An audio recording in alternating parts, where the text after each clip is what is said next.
تو انسان جب اللہ کے احکامات کو چھوڑ دیتا ہے، نافرمانیوں میں مبتلا ہو جاتا ہے، تو اللہ تعالیٰ آسمان سے بھی برے فیصلے اتارتا ہے۔ اللہ تعالیٰ قرآن میں فرماتے ہیں ما ظہر الفساد فی البر والبحر بما کسبت ایدی الناس، ما ظہر الفساد فی البر والبحر، کہ جو بھی فساد، جو بھی برائی، جو بھی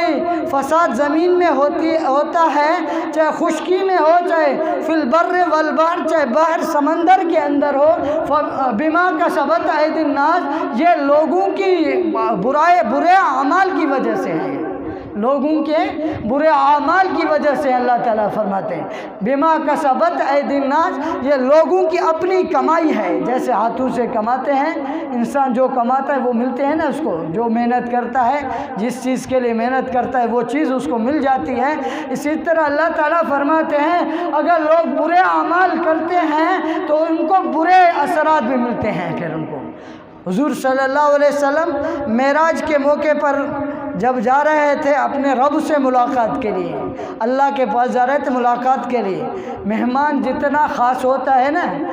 کچھ مہمان ایسے ہوتے ہیں ان کو بلانے سے مہمان آ جاتے، کچھ مہمان ایسے ہوتے ہیں ان کے لیے سواری بھی بھیجنی پڑتی، تو امام الانبیاء کے لیے اللہ تعالیٰ نے سواری بھی بھیجی، مہمان خاص ہے۔ جب اللہ تعالیٰ نے اپنے محبوب کے لیے براق کو بھیجا، جب ان کو اوپر لے جا رہے تھے اپنی ملاقات کے لیے، تو حضور صلی اللہ علیہ وسلم نے دیکھا کہ کچھ کالی چیزیں اوپر جا رہی ہیں اور کچھ نیچے آ رہی ہیں، کچھ کالی چیزیں اوپر جا رہی ہیں اور کچھ نیچے آ رہی ہیں۔ تو حضرت جبرائیل علیہ السلام سے فرمایا جبرائیل یہ کیا ہے؟